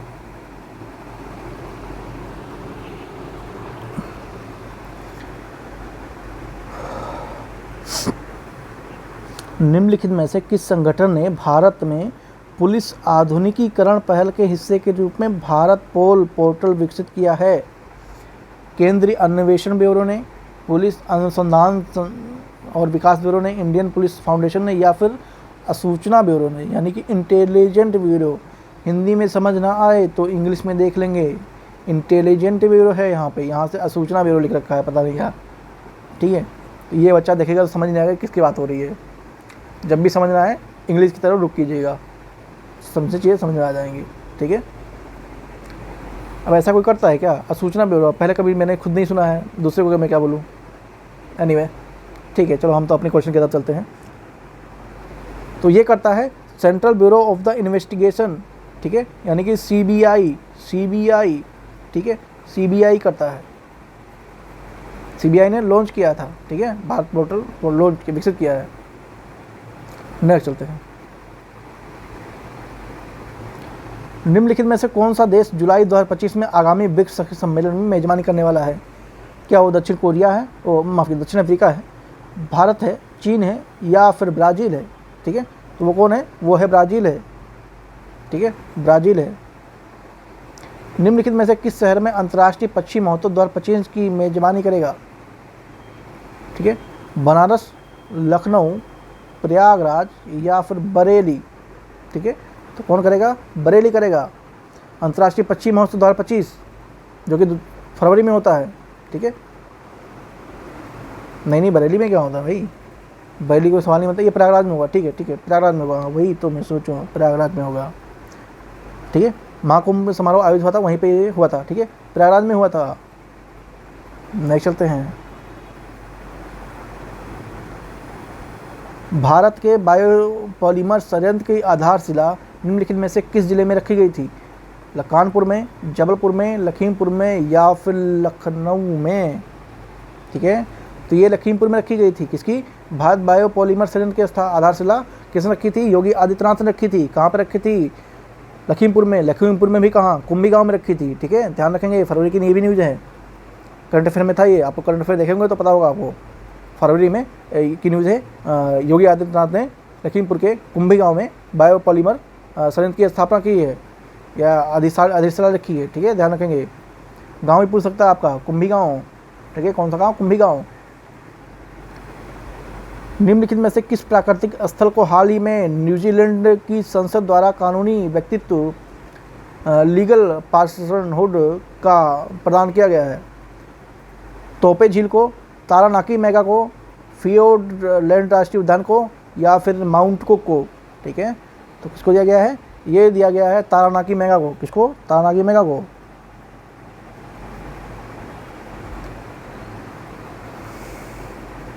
नेक्स्ट चले क्या? ये बताने लगे इसमें कुछ है आपके? बस इतना ध्यान लीजिए, न्यूजीलैंड ध्यान रखेंगे। ठीक है, न्यूजीलैंड ध्यान रखेंगे, इतना ही है, बाकी नेक्स्ट चलते हैं। हाल ही में शुरू किए गए स्वावलंबी कार्यक्रम का मुख्य उद्देश्य क्या है? स्वावलंबी कार्यक्रम का मुख्य उद्देश्य पूछा गया है इसमें। पूर्वोत्तर भारत में ग्रामीण क्षेत्र की महिलाओं के बीच डिजिटल साक्षरता को बढ़ाना, स्वावलंबी की बात हो रही है? नहीं।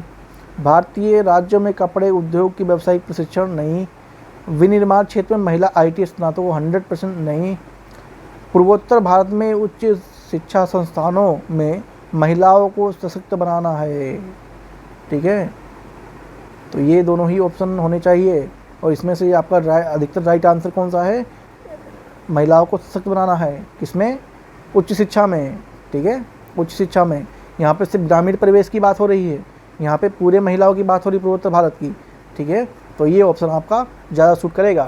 क्वेश्चन पढ़ते समय आपको जब दो ऑप्शन लगे कि इसमें से ही होगा, तो इसमें से थोड़ा उसके वर्डों पे याद रखिए। यहाँ पे क्या है? पूर्वोत्तर भारत में ग्रामीण। ठीक है, पूर्वोत्तर भारत में यहाँ ग्रामीण क्षेत्र जुड़ गया। यहाँ पर पूर्वोत्तर भारत में उच्च, पूर्वोत्तर भारत में, ठीक है, ना ग्रामीण ना ही शहरी बात हो रही है। यहाँ पे पूरे पूर्वोत्तर भारत की महिलाओं की बात हो रही है, तो अधिकतर राइट आंसर यही होना चाहिए। ठीक है, यही है भी। पहले वैश्विक स्टॉक समीक्षा के अनुसार 2015 के पेरिस समझौते निर्धारित तापमान लक्ष्यों को प्राप्त करने के लिए 2030 तक कितनी उत्सर्जन की आवश्यकता होगी? ठीक है, कितनी आवश्यकता की आवश्यकता पड़ने वाली है? 20%, 43%, 35, 50। ठीक है, तो 2030 तक कितनी उत्सर्जन कमी की आवश्यकता होगी? 43% की। हाल ही में किस भारतीय राज्य ने देश का पहला वरिष्ठ नागरिक आयोग स्थापित करने के लिए विधेयक पारित किया है? तमिलनाडु, केरल, महाराष्ट्र या फिर कर्नाटका? ठीक है, तो ये केरल है। क्या बोला है? किस भारतीय राज्य के पहला वरिष्ठ नागरिक आयोग? तो ये केरल में स्थापित किया जाएगा। ठीक है, ये भी मार्च की न्यूज़ है, करंट अफेयर का सवाल है। ठीक है, केरल विधानसभा ने इसमें वरिष्ठ नागरिकों के लिए आयोग विधेयक पारित किया है। ठीक है, ध्यान रखेंगे ये चीज़ों को। नेक्स्ट चलते हैं। निम्नलिखित में से कौन सा भारतीय न्याय पोर्टल रिपोर्ट में प्रयुक्त 5 मापदंडों में से नहीं है? ठीक है, नहीं पूछा गया है, तो वो है मानव संसाधन है क्या, बजट, अवसंरचना या फिर साक्षरता दर? तो साक्षरता दर नहीं है। ठीक है, अंतर्राष्ट्रीय IP इंडेक्स में भारत के प्रदर्शन के संबंध में कौन सा कथन सही है, ये पूछा गया है।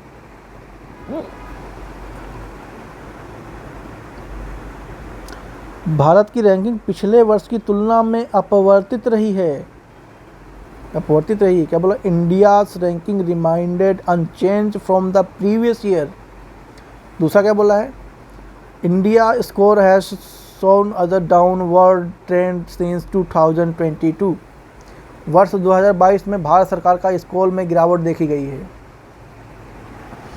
ठीक है, अब देखिए दोनों में से एक ही सही हो सकता है। क्यों? क्योंकि यहाँ पे अपरिवर्तित रही है और यहाँ पे गिरावट बोल रही है। ठीक है, तो एक ही सही हो सकता है दोनों में से। ऐसे क्वेश्चन को ध्यान से पढ़ेंगे। ठीक है, क्योंकि दोनों में से एक ही सही है। अब इसके लिए आपको जानकारी होना ज़रूरी है। ठीक है, जानकारी होना ज़रूरी है,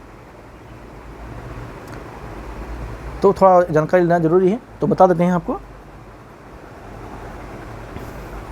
अंतर्राष्ट्रीय जो आईपी इंडेक्स ये है, इसमें 42 रैंक भारत बनाया था। ठीक है, 42 रैंक आई थी और ये 2023-22 के दौरान इसमें क्या हुआ, समान रही थी। लेकिन जो भारत की रैंकिंग है कोई बदलाव नहीं हुआ था। ठीक है, भारत की रैंकिंग में कोई बदलाव नहीं हुआ था, यानी कि आपका ये वाला ऑप्शन तो आपका सही है। ठीक है, ये वाला सही है। जब कोई अपवर्तित रहा तो उसके बाद ये गिरावट देखी गई पता, तो इसका मतलब ये वाला आपका गलत है। ठीक है, तो ये वाला आपका गलत है, यानी कि आपका ऑप्शन हो जाएगा, कथन सही पूछा गया है तो सही आपका ए हो जाएगा। ठीक है, सही आपका ऑप्शन ये हो जाएगा। जो भारत का स्कोर उस समय क्या था, 38.6 था। ठीक है, 38.6 के समथिंग स्थित था। ठीक है, इसमें कोई गिरावट नहीं देखी गई थी, इसमें नहीं देखी गई थी, जबकि ये देखी गई लिखा हुआ है, इसलिए गलत है। नेक्स्ट चलते हैं। किस कन्नड़ पुस्तक को अंतर्राष्ट्रीय बुकर पुरस्कार के लिए चयनित होने वाली पहली पुस्तक को गौरव प्राप्त हुआ है? कन्नड़ पुस्तक की बात हो रही है। ठीक है, हार्ट लैब को, घचर घोचर को, क्या घचर घोचर को, संस्करण को, या आवरण को। ठीक है, तो ये हार्ट लैम्प की बात हो रही है। यहाँ पे किसकी बात हो रही है? हार्ट लैम्प की बात हो रही है। हाल ही में समाचारों में रहे अस्त्र MK3 के संदर्भ में निम्न कथनों पर विचार करना है। अस्त्र मैक की बात हो रही है। यह एक उन्नत सतह मतलब सरफेस टू एयर प्रक्षेपण मिसाइल है। प्रक्षेपण सरफेस टू एयर, लेकिन नहीं, जो अस्त्र 3 है, अस्त्र MK3 है, ये एयर टू एयर मिसाइल है, ना कि सरफेस टू एयर है। यहीं पे ये गलत हो जाता है। दूसरा ऑप्शन क्या है? इसका विकास रक्षा अनुसंधान विकास संगठन DRDO द्वारा किया गया है, तो ये तो आपका बिल्कुल सही है। लेकिन तो ये सरफेस टू एयर नहीं है, एयर टू एयर मिसाइल है ये। ठीक है, ध्यान देंगे, ये गलत है आपका। आंसर आपका बी होना चाहिए यहाँ पे। नेक्स्ट चलते हैं।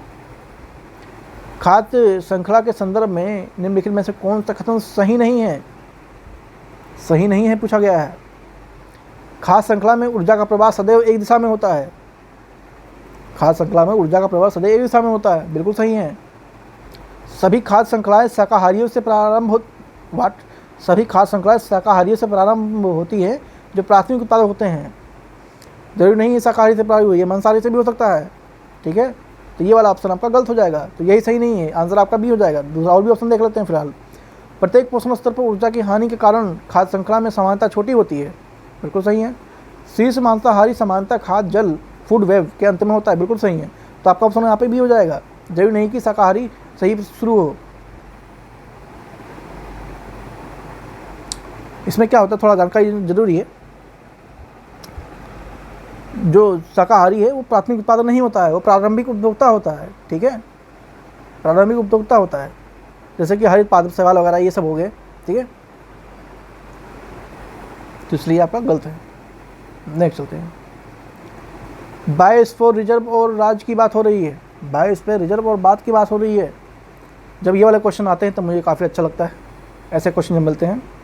ठीक है, पंचमढ़ी बायोस्फीयर रिजर्व कहाँ पे है? ये पंचमढ़ी बायोस्फीयर रिजर्व कहाँ पे है? ये आपका मध्य प्रदेश में पड़ेगा। कहाँ पड़ेगा? मध्य प्रदेश में पड़ेगा, यानी कि सी में, माफ़ कीजिए, मध्य प्रदेश 3 में, सी नहीं।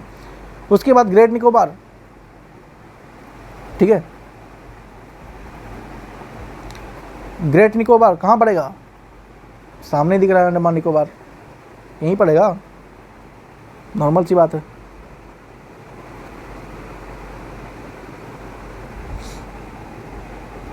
उसके बाद कंचनजंगा, कंचनजंगा कहाँ पड़ेगा, ठीक है, कंचनजंगा बायोस्फीयर रिजर्व कहाँ पड़ेगा, सिक्किम में पड़ेगा। और कहाँ पड़ेगा भाई, सिक्किम में पड़ेगा। उसके बाद नीलगिरी, नीलगिरी एक बार चाहे तमिलनाडु वाला ऑप्शन नीलगिरी, ठीक है, बाकी का आप इसमें फिट कर लेंगे अपने अकॉर्डिंग। नेक्स्ट चलते हैं। निम्नलिखित में से कौन सा प्रबाल विरंजन जोखिम को कम करने में सहायक होते हैं? तटीय प्रदूषण में कमी, प्रबाल भित्तियों के आसपास का पर्यटन प्रबंधन, ग्रीन हाउस गैस में उत्सर्जन का सीमित करना, नीचे कूट दिए गए उनमें सही प्रयोग करना है। तो कूट क्या बोल रहे हैं, प्रबाल विरंजन, इंग्लिश देखते हैं भाई। Following the can help reducing the risk of coral bleaching, coral bleaching की बात हो रही है, ठीक है, कोरल ब्लीचिंग की बात हो रही है। तो तटीय प्रदूषण की कमी करते हैं, बिल्कुल सही है। प्रबाल भित्तियों के पास पर्यटन का प्रबंध करते हैं, बिल्कुल सही है। ग्रीन हाउस गैस उत्सर्जन में सीमित करते हैं, बिल्कुल सही है। तीनों ही ऑप्शन सही हैं, ठीक है। ये इंग्लिश वाले थोड़ा जोखिम भरे होते हैं, इसलिए आप थोड़ा इंग्लिश वाला देख लीजिएगा, ठीक है। नेक्स्ट चलते हैं। निम्नलिखित में से कौन सा पारिस्थितिक तंत्र एक कीस्टोन प्रजाति का उदाहरण है? कीस्टोन प्रजाति, ठीक है, कीस्टोन प्रजाति। पहली बात तो कीस्टोन प्रजाति के बारे में आपको पहली बात जानना जरूरी है। तो कीस्टोन प्रजाति वह होती हैं जिनकी उपस्थिति और पारिस्थितिकी तंत्र में भूमिका बहुत ही महत्वपूर्ण हो जाती है, ठीक है, जो कि संपूर्ण पारिस्थितिकी तंत्र होता है उसके ये प्रतिकूल प्रभाव पड़ता है अगर वो नहीं होते हैं तो, ठीक है। इनके ना होने से जो शिकारी प्रजातियां हैं उनकी संख्या भी कम हो जाती है। ये परिस्थिति को संतुलन बनाए रखते हैं, जिनसे एक प्रजाति का वर्चस्व नहीं बना पाता है, ठीक है। तो कीस्टोन प्रजाति करते हैं, जैसे कि समुद्री ऊँट बिलाव जो होता है, ठीक है, उसका शिकार करता है, उसका शिकार करना, ये सब ऐसा कुछ उदाहरण है। तो ये कीस्टोन प्रजाति होते हैं ऐसे कुछ, ठीक है। तो इसमें देखते हैं क्या बोला है। शिकारी प्रजातियों के आबादी को नियंत्रित करने वाला शिकारी होता है, तो बिल्कुल यही सही है, बाकी ये सब पढ़ने की ज़रूरत भी नहीं है। नेक्स्ट चलते हैं। यूएनएपी की पहल और प्रमुख क्षेत्र, ठीक है, सुमेलित करना है। क्लीन कैंपस, महासागरों में प्लास्टिक प्रदूषण, बिल्कुल सही है। फेथ फॉर अर्थ इनिशिएटिव, धार्मिक जुड़ाव के समूह को समर्पित, बिल्कुल सही है। प्लेटनेट एक्शन, जैव विविधता को नियंत्रण के लिए उपग्रह मानचित्र करता है। जी नहीं, ये रॉन्ग है। जो प्लेटनेट एक्शन होता है वो क्या बोलते हैं, जलवायु परिवर्तन के लिए जागरूक करता है और भूस्थानिक जो डेटा होता है उसको तैयार करता है, ठीक है, ना कि उपग्रह वाली बात हो रही है यहाँ पे। जैव विविधता की तो कोई बात ही नहीं है, तो ये आपका गलत है। तो आपका ऑप्शन 1 और 2 सही हैं, बाकी तीसरा वाला खराब है, मतलब रॉन्ग है। निम्नलिखित में से कौन भारतीय अनुच्छेद के 22 में के तहत निवारक निरोध के सबसे अच्छा वर्णन करता है? ठीक है, निवारक निरोध की बात हो रही है। न्यायालय दोष व्यक्तियों के बाल निषेध, दीवानी दे राशि की वसूली, कोई मतलब नहीं है। न्यायालय द्वारा प्रशिक्षण, दोष नहीं व्यक्ति की हिरासत में, यही बिल्कुल सही है। निवारक निरोध में क्या होता है, किसी को शक के बिहाफ पे उसको गिरफ्तार कर ले जाते हैं। मान लीजिए आप पढ़ रहे हैं, बैठ के आप वीडियो देख रहे हैं, पढ़ रहे हैं, और पुलिस आपको आके उठा ले जाए। क्यों उठा ले जाए? क्योंकि आप शक के बिहाफ पे आपने किसी को छेड़ा है या जो भी है, मतलब कुछ ही मान लीजिए, शक के बिहाफ पे उठा ले जाए, तो ये आपका होगा, ठीक है। नेक्स्ट चलते हैं। भारतीय संविधान के किन दो सिद्धांतों का मिश्रण दिखाता है, जो भी है, ठीक है। भारतीय संविधान क्या दिखाता है? अमेरिका सर्वोच्च नहीं, ब्रिटेन संसदीय प्रभुत्व और अमेरिका की न्यायिक सर्वोच्चता, कनाडा का संघवाद और ब्रिटिश राजशाही, फ्रांसीसी समता, ये नहीं दिखाता है। तो आपका ऑप्शन सुटेबल क्या है? ब्रिटिश की संसदीय प्रभुत्व और अमेरिका की न्यायिक सर्वोच्चता, ये दोनों ही काफ़ी महत्वपूर्ण हैं। ये दोनों जगह से लिया गया था भारतीय संविधान में, ठीक है। कांग्रेस के अधिवेशन में समाज में समाजवादी पैटर्न की स्थापना के लिए प्रस्ताव अपनाया था, कब अपनाया था? कराची अधिवेशन में, लखनऊ अधिवेशन में, आवांडी अधिवेशन में, या फिर वर्धा अधिवेशन में? तो ये कब अपनाया था? ये अपनाया था आवांडी अधिवेशन 1955 में अपनाया था, ठीक है। नेक्स्ट चलते हैं। निम्नलिखित में से कौन सा शब्द 42वें संविधान संशोधन अधिनियम 1776 द्वारा भारतीय संविधान के प्रस्ताव में सम्मिलित किए गए थे। भारतीय संविधान संशोधन की बात हो रही है, कौन कौन शब्द जोड़े गए थे, तो आई होप ये तो आपको पता ही होना चाहिए। ठीक है, तो उसमें क्या जोड़ा गया था, पहले तो समाजवादी जोड़ा गया था, ठीक है, उसके बाद अखंडता जोड़ा गया था, फिर पंथनिष्ठ जोड़ा गया था। ठीक है, और इसको मिनी संविधान भी कहा जाता है। ध्यान रखेंगे, भारतीय संविधान संशोधन कब होता है, 1976 में होता है।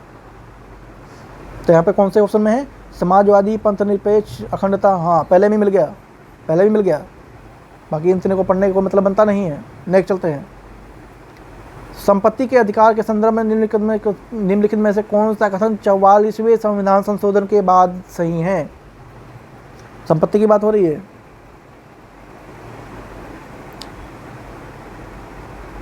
या भाग 3 के तहत मूल अधिकार है, नहीं है। या भाग 4 के तहत मूल निधि तत्व नहीं है। या एक संसदीय अधिनियम के तहत विधिक है, नहीं है। या भाग 12 के तहत एक संवैधानिक अधिकार है। जी हाँ, बिल्कुल यही सही है। भाग 12 के तहत ये एक संवैधानिक अधिकार है। संविधान के मूल अधिकारों के परावर्तन के संदर्भ में निम्नलिखित कथनों पर विचार करना है, और उसमें से विचार करने के बाद सही कथन को बताना है।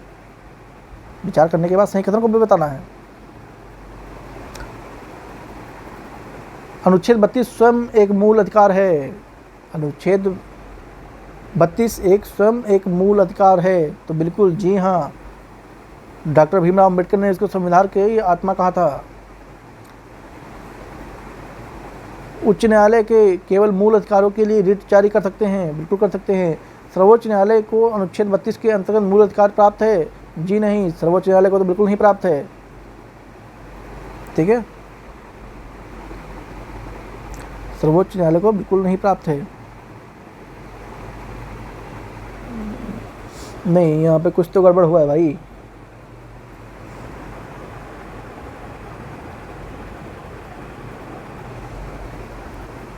सर्वोच्च न्यायालय को तो प्राप्त ही होगा, सर्वोच्च न्यायालय को नहीं होगा तो किसको होगा। ठीक है, सर्वोच्च न्यायालय को तो प्राप्त है। ठीक है, उच्च न्यायालय केवल, हाँ यहाँ फंस रहा था, वही तो सोचूं कुछ तो फंस रहा है। उच्च न्यायालय केवल मूल अधिकारों के लिए रिट जारी कर सकता है। जरूरी थोड़ी है मूल अधिकारों के लिए, और भी बहुत सारी चीज़ें हैं उनके लिए भी जारी कर सकता है। ठीक है, अनुच्छेद 226 के तहत क्या हुआ कि जो उच्च न्यायालय है मूल अधिकार के साथ साथ वो अन्य विधिक अधिकारों के लिए भी रिट जारी कर सकता है। ठीक है, जो और भी विधिक अधिकार हैं उन पे भी रिट जारी करेगा, ना कि केवल मूल अधिकारों पे। तो यही वाला गलत है, यानी कि 1 और 3 सही हैं। वही तो मैं सोचूं कुछ तो घपला हो रहा है इधर। ठीक है, तो अन्य अधिकार को भी रिट जारी कर सकता है, न केवल मूल अधिकारों के लिए। तो यही आपका गलत है। आंसर को मारेंगे सी। नेक्स्ट चलते हैं। निःशुल्क एवं अनिवार्य बाल शिक्षा का अधिकार अधिनियम 2009 भारत की संसद द्वारा किसके अनुसरण अधिनियम किया गया था। शिक्षा के अधिकार की बात हो रही है। ठीक है, तो आरटीआई एक्ट, आरटीआई अधिनियम 2009 में भारत संविधान ने 21A में क्या बोला कि संसद द्वारा ये अधिनियम बनाया गया कि जो 46वां संविधान संशोधन है जो कि 2002 में हुआ है, उसमें 6 से लेकर 14 वर्ष के आयु के सभी बालकों को या बच्चों को निःशुल्क शिक्षा प्रदान करने की बात कही गई थी। ठीक है, यानी कि ऑप्शन आपका क्या हो जाएगा, 21A हो जाएगा। ठीक है, बाकी ऑप्शन फर्जी हैं। नेक्स्ट चलते हैं। मूल कर्तव्यों में निम्नलिखित पर विचार करना है। इनकी अनुप्रयोज्यता केवल भारतीय नागरिकों पर, विदेशियों पर नहीं है। मूल अधिकार की बात हो रही है यहाँ पे, किसकी बात हो रही है, मूल अधिकार की बात हो रही है। तो इंग्लिश देखते हैं। Sorry, they apply only Indian citizen, बिल्कुल राइट है। नॉट फॉरचुनर, बिल्कुल सही है भाई, बिल्कुल सही है। मूल अधिकार सिर्फ भारतीय नागरिकों पर लागू होते हैं, बाहरियों पर नहीं, या विदेशियों पर नहीं होते हैं। या भारतीय संविधान के भाग 6A के तहत सूची बद्ध है, बिल्कुल सही है ये भी।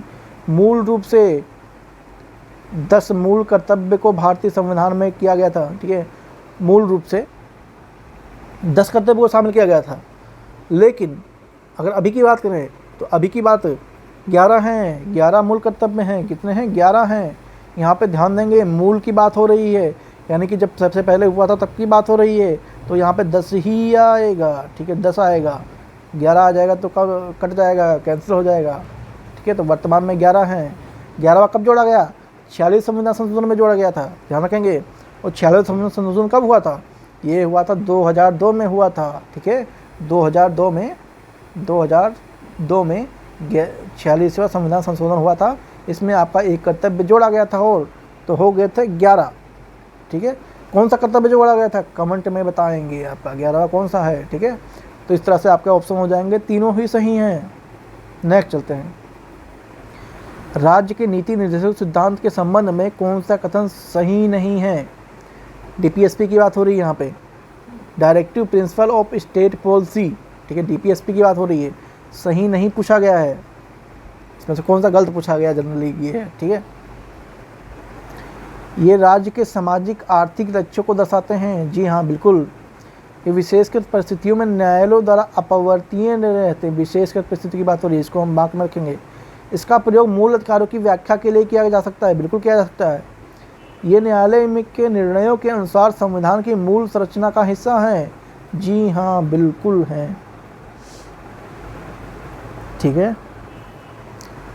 ये विशेष परिस्थितियों में न्यायालयों द्वारा परिवर्तनीय है। अच्छा, परिवर्तनीय की बात हो रही है, तो डीपीएसपी कभी भी परिवर्तनीय नहीं थे, ना ही होंगे आगे। मतलब हो सकते हैं, फ्यूचर का नहीं बता रहा हूँ, हो सकते हैं, ऐसी बात नहीं है, लेकिन फिलहाल तो नहीं है। परिवर्तनीय है पूछा है, वही तो सोचूंगा, गलत है ये। डीपीएसपी परिवर्तनीय नहीं होते हैं। निम्नलिखित में से कौन सा अनुच्छेद अपने विषय में सही सुमेलित है? सही की बात हो रही है, सही सुमेलित है। अनुच्छेद 21 प्राणदेही स्वतंत्रता का संरक्षण, अच्छा सही नहीं है, मतलब गलत को पहचानना है, ठीक है, गलत को पहचानना है। तो 21 में तो आपका प्राणदेही स्वतंत्रता की संरक्षण मिलता ही है। अनुच्छेद 239 ए में दिल्ली के संबंध में विशेष उपबंध करता है, जी हाँ बिल्कुल। अनुच्छेद 148 में भारत के महान न्यायवादी की बात करता है क्या? नहीं भाई, महान न्यायवादी की बात नहीं करता है।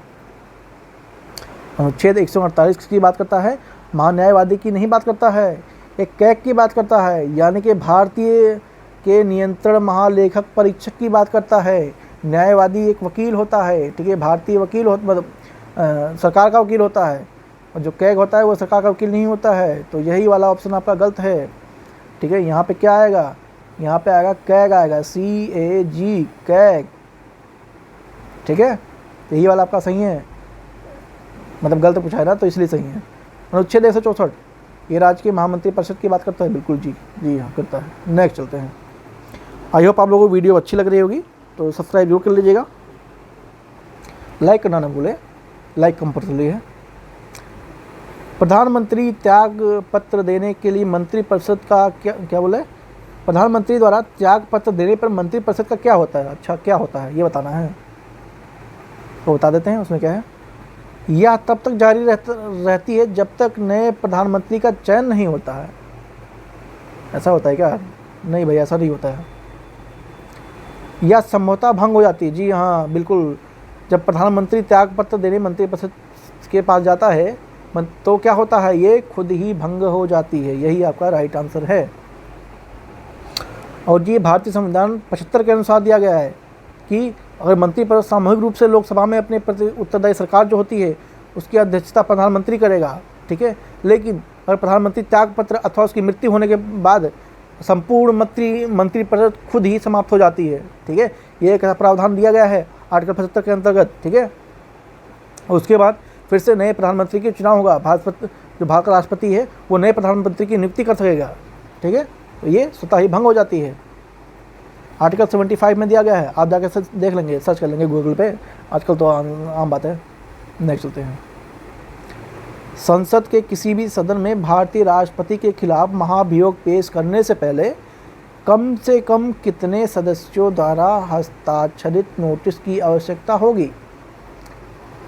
प्रधानमंत्री के खिलाफ महाभियोग प्रस्ताव लाने की बात हो रही है, तो वही पूछा जा रहा है कि कितने सदस्यों की हस्ताक्षर की आवश्यकता पड़ने वाली है इसमें, ठीक है। किन सदस्यों की हस्ताक्षर की आवश्यकता इसमें पड़ने वाली है? क्या 1/4, 1/तिहाई उस सदन के 1/4 सदस्य, या फिर उस सदन के 1/3 सदस्य? तो क्या होगा? उस सदन के जो 1/4 सदस्य की आवश्यकता होगी। ठीक है। जो भारत का राष्ट्रपति होता है उसे महाभियोग प्रस्ताव करने से पहले जो सदन में कम से कम 1/4 सदस्यों की लिखित रूप से नोटिस चाहिए। ये नहीं कि हाँ बोल दिया भाई हम करेंगे, लिखित चाहिए। क्या? रिटर्न चाहिए, रिटर्न चाहिए। ठीक है, रिटर्न चाहिए। महाभियोग की प्रक्रिया भी ध्यान रखेंगे, ये आर्टिकल 61 में है। ठीक है, आर्टिकल 61 में दिया गया है। इतना ही इंपॉर्टेंट रहा, बाकी आगे चलते हैं।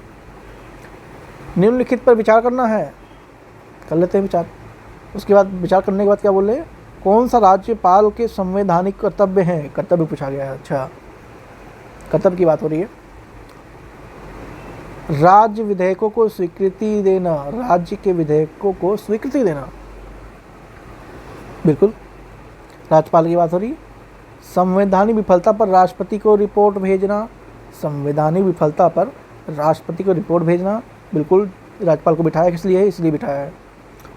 उच्च न्यायालय के न्यायाधीशों को पद की शपथ दिलाना, उच्च न्यायालय की बात हो रही है, हाई कोर्ट की बात हो रही है, हाई कोर्ट की बात हो रही है, ना कि सुप्रीम कोर्ट की बात हो रही है। ठीक है, तो हाई कोर्ट की तो नहीं दिलाता है भाई ये। ठीक है, हाई कोर्ट का तो प्रधान राष्ट्रपति या फिर उसके समक्ष जो भी उसको भेजता है वो दिलाता है। ठीक है, ये वाला ऑप्शन गलत है, आपका आंसर हो जाएगा एक और डी। ठीक है,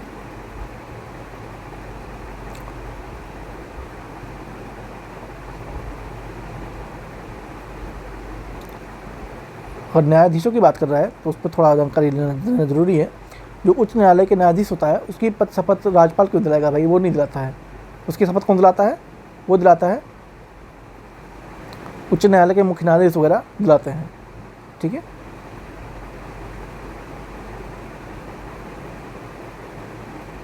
उच्चतम न्यायालय, उच्च न्यायालय के। ठीक है, आने भाई ये आपके एक बार सर्च कर लेंगे थोड़ा, वैसे तो मैंने बता दिया। नहीं चलते हैं। और राष्ट्रपति तो बिल्कुल नहीं दिलाता है, वो फ्लो में निकल गया था। आप लोग सोचे कि तो राष्ट्रपति नहीं दिलाता है वो। ठीक है, राष्ट्रपति को खुद वो उच्च न्यायालय का वो दिलाता है वो। ठीक है, राष्ट्रपति क्यों दिलाएगा? वो फ्लो में निकल जाता है, फ्लो में देख रहे हैं आप, हो जाता है। एनीवे, तो ऐसा नहीं है। नेक्स्ट चलते हैं। अनुच्छेद 356 के तहत राष्ट्रपति शासन के संदर्भ में निम्नलिखित कथनों पर विचार करना है। उसके बाद कथनों को सही बताना है। कौन सा कथन सही बताना है? ठीक है, राष्ट्रपति उस विधानमंडल की शक्तियों को संसद को सौंप सकते हैं जहां राष्ट्रपतीय शासन लागू हो।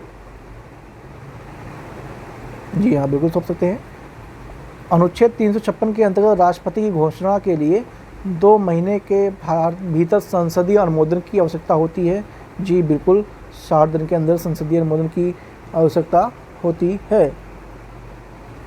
इसे 6 महीने तक विस्तार के साथ अनिश्चित काल तक जारी रखा जा सकता है।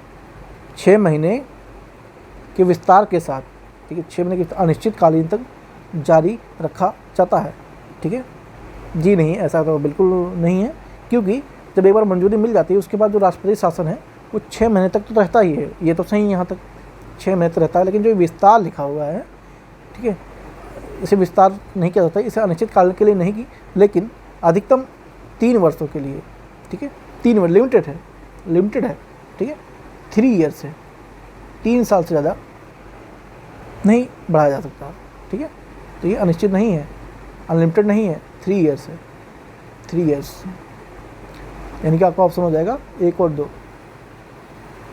भारत के महान्यायवादी के संदर्भ में विचार करना है। अब आ गया वकील वाला क्वेश्चन जो अभी ऊपर देखा था हमने 148 अनुच्छेद में। उसे सर्वोच्च न्यायालय के न्यायाधीशों के रूप में कार्यरत होना चाहिए। हाँ, ऑप्शन दिया हुआ है। ठीक है, उसे संसद के दोनों सदनों से बोलने का अधिकार प्राप्त है। उन्हें संसद के दोनों सदनों में बोलने का अधिकार प्राप्त है। महान्यायवादी की बात हो रही है।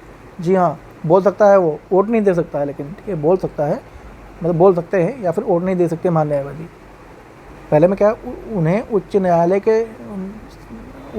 के न्यायाधीश के रूप में कार्यरत होना चाहिए। उच्च न्यायालय के न्यायाधीश के रूप में उन्हें कार्यरत होना चाहिए, लेकिन ऐसा कुछ आवश्यकता तो नहीं है वकील के लिए। ठीक है, ये गलत है आपका। लोकसभा की कार्यवाही के संदर्भ में निम्न कथन पर विचार करना है। सही कथन को बताना है। सही कथन को बताना है। शून्यकाल का उल्लेख प्रक्रिया नियमों में किया गया। बिल्कुल। प्रश्नकाल का सत्र पहला घंटा होता है। नहीं। संस्थागत प्रस्ताव अध्यक्ष की सहमति आवश्यक है। प्रश्नकाल का सत्र पहला घंटा होता है। जी हाँ, बिल्कुल सही है। स्थगन प्रस्ताव के लिए अध्यक्ष की सहमति आवश्यक होती है। बिल्कुल सही है। मंत्रिपरिषद के लिए विरुद्ध अविश्वास प्रस्ताव भी लाया जा सकता है। जी हाँ, ये भी हो सकता है। शून्यकाल का उल्लेख प्रक्रिया नियमों में किया गया है। जी नहीं, नियमों में नहीं किया गया है। ठीक है, बल्कि ये एक औपचारिक प्रथा होती है। ठीक है, औपचारिक प्रथा होती है, नियमों की नहीं होती है। राज्यसभा के संदर्भ में निम्नलिखित में विचार करना है। यह संसद को राज्य सूची के विषय में कानून बनाने के लिए अधिकृत कर सकती है। यह प्रस्ताव एक माध्यम उपराष्ट्रपति को हटा सकती है। ठीक है, तो दोनों ही सही है। डी ऑप्शन हो जाएगा। आगे चलते हैं। भारत के संविधान की 10वीं सूची के संबंध में दल बदल की बात हो रही है। 10वीं सूची में 91वें संविधान संशोधन अधिनियम 2003 में पेश किया गया था। ठीक है, तो मैंने आपको इसका आंसर आई थिंक पहले ही बता दिया कि किसकी बात हो रही है। दल बदल की बात हो रही है। अगर दल बदल की बात हो रही है तो यहाँ पे 2 में दल बदल है। कौन सा है? ये दोनों काट दीजिए। दल बदल विरोधी कानून के तहत दलीय विभाजन को वैधानिक मान्यता प्राप्त करना। दल बदल के विरोध में कानून के तहत अयोग्य निर्णय पर लेने के निर्वाचन आयोग का अधिकार दिया गया है। जी हाँ, ये वाला सही है। निर्वाचन आयोग का अधिकार दिया गया है। संसदीय समिति की संरचना और कार्य किसके द्वारा निर्धारित किया जाता है? संसदीय समिति और कार्य संरचना कार्यकाल किसके द्वारा निर्धारित किया जाता है? तो वो क्या आता है? संसद के संबंधित सदनों के नियमों के अनुसार किया जाता है। भारतीय न्यायपालिका के इतिहास के संसद में महाभियोग की कार्यवाही सबसे पहले किस न्यायाधीश के विरुद्ध की गई थी? भारतीय न्यायपालिका के इतिहास की बात हो रही है, मतलब वो हिस्ट्री की बात हो रही है कि कौन से महान न्यायाधीश के किया गया था। न्यायमूर्ति सौमित्र सेन, न्यायमूर्ति पी.डी. दिनकर, न्यायमूर्ति वी. रामास्वामी या फिर न्यायमूर्ति C.S. कनकड़। ठीक है, तो सबसे पहला महाभियोग कब चलाया गया था किसी न्यायाधीश के ऊपर? तो ये चला गया था 1990 के दशक की बात हो रही है यहाँ पे। ठीक है, वो कौन थे? Justice V. रामास्वामी थे। Justice V. रामास्वामी इसमें तीसरे ऑप्शन में दिए गए हैं। ठीक है, तीसरे ऑप्शन में दिए गए थे। वो जब उस समय क्या थे? पंजाब और हरियाणा के उच्च न्यायालय के वो मुख्य न्यायाधीश हुआ करते थे। उस समय उन पर दोषी का आरोप लगाया गया था। इस तरह उनके ऊपर महाभियोग का अभियान चलाया गया था। ठीक है, किस संवैधानिक संशोधन में एक ही व्यक्ति 2 या 2 से अधिक राज्यों में राज्यपाल के रूप में कार्य करने की अनुमति प्राप्त है? 42वां, 44वां दोनों भी नहीं है। 10वां ये भी नहीं है, लेकिन 7वां जरूर है। ठीक है, 7वां कब होता है? ये होता है 1956 में होता है। ठीक है, इसमें बोला गया कि एक व्यक्ति 2 या 2 से अधिक राज्यों का राज्यपाल नियुक्त हो सकता है। ठीक है, किस मामले में भारतीय संविधान के अनुच्छेद 21 के तहत व्यक्तिगत स्वतंत्रता की बात का विस्तार हुआ है? ऑप्शन दिया गया गोपाल मामला, मेनका गांधी मामला, केशवानंद भारती मामला या फिर गोलोकनाथ मामला। ठीक है, तो ये मेनका गांधी मामले में ऐसी बात कही गई थी कि ये केस है 1978 का लगभग। ठीक है, इसमें सर्वोच्च न्यायालय ने संविधान के अनुच्छेद 21 के तहत व्यक्तिगत स्वतंत्रता की बात का विस्तार वर्णन किया था। ठीक है, तो क्या है? मेनका गांधी वाले मामले में। ठीक है, मेनका वाले मामले में। आई होप आप लोगों को वीडियो अच्छी लगी होगी। ठीक है, तो अच्छी लगी होगी सब्सक्राइब जरूर कीजिएगा। काफ़ी मेहनत करनी पड़ती है आप लोगों के लिए, तो आपके लिए ऐसी वीडियो तैयार हो पाती हैं। और वीडियो को लाइक करना बिल्कुल ना भूलें। अगर PDF वगैरह की आपकी आवश्यकता है तो टेलीग्राम पे ले सकते हैं। मिलते हैं नेक्स्ट वीडियो में। Thank you so much.